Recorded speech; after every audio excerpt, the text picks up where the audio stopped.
Sir वैसे तो आप देखें तो नतीजों में कुछ खराब नहीं है। अगर आप सिर्फ यही ढूंढ कर देखना चाहें सभी रिपोर्ट्स में नतीजों में कि इसमें क्या खराब है, सिर्फ नेगेटिव ही देखने जाएंगे ना तो भी आपको ज़्यादा कुछ नहीं मिलेगा। लेकिन एक पॉइंट है जिसके चलते ये एक्शन आपको देखने को मिल रहा है, 5% की गिरावट है।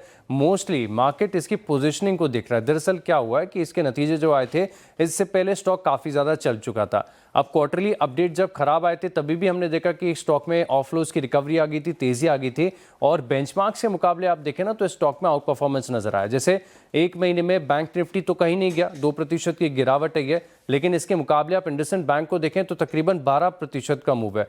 पिछले 3 महीने में 17% की तेजी है। कौन सा दूसरा ऐसा प्राइवेट बैंक है जिसमें 3 महीने में 17% की बड़े गेंस यहां पर बने हुए हैं। वहीं बैंक निफ्टी को आप देखें तो बिल्कुल ना के बराबर का मूव यहां पर पिछले 3 महीने में देखने को मिला। तो नतीजों से पहले चल चुका है। मोस्ट केस में आप देखिए ये सेलोन न्यूज़ वाला स्टॉक हो गया। लेकिन ऐसा नहीं कि कुछ भी नेगेटिव नहीं है। अगर आप बहुत बारीकी से, अगर आप बिल्कुल माइन्यूटली यही देखेंगे कि क्या क्या नेगेटिव है, तो सबसे पहले आपको नजर आएगा कि इनका जो आईटी रिफंड और वन ऑफ इनकम हुई है इसका एक स्लाइटली इंपैक्ट है। 2840 करोड़ का ये अमाउंट है। अगर आप निम का एक्सपेंशन देखें तो 18 बेसिस पॉइंट सीक्वेंशियल तौर पर नजर आएगा। 3.57% के निम्स है। लेकिन आप अगर इसको एडजस्टेड बेसिस पर देखेंगे ना तो 4 बेसिस पॉइंट सीक्वेंशियली कॉन्ट्रैक्शन नजर आया और 3.35% का आंकड़ा यहां पर नजर आया।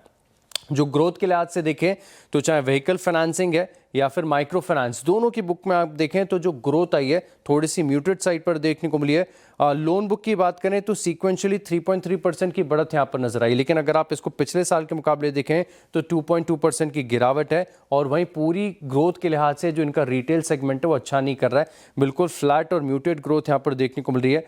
वैल्यूएशन पर्सपेक्टिव से आप देखें तो जो आरओईज FY28 के लिए अनुमान लगाए जा रहे हैं वो 9% के आसपास है, जो कि प्राइवेट बैंक्स में, बड़े बैंकों में सबसे कम है। और ब्रोकरेज स्टॉक को वैल्यूएशन भी आप देखें तो खुलकर नहीं दिखते। ज्यादातर रिपोर्ट्स में आप देखें तो FY28 के लिए 1.2 टाइम्स प्राइस टू बुक, यानी मार्केट खुलकर भी वैल्यूएशन अच्छे नंबर्स के बाद नहीं दे रहा है। शायद यही कारणों के चलते आप देखें तो स्टॉक में बड़ी गिरावट आई है।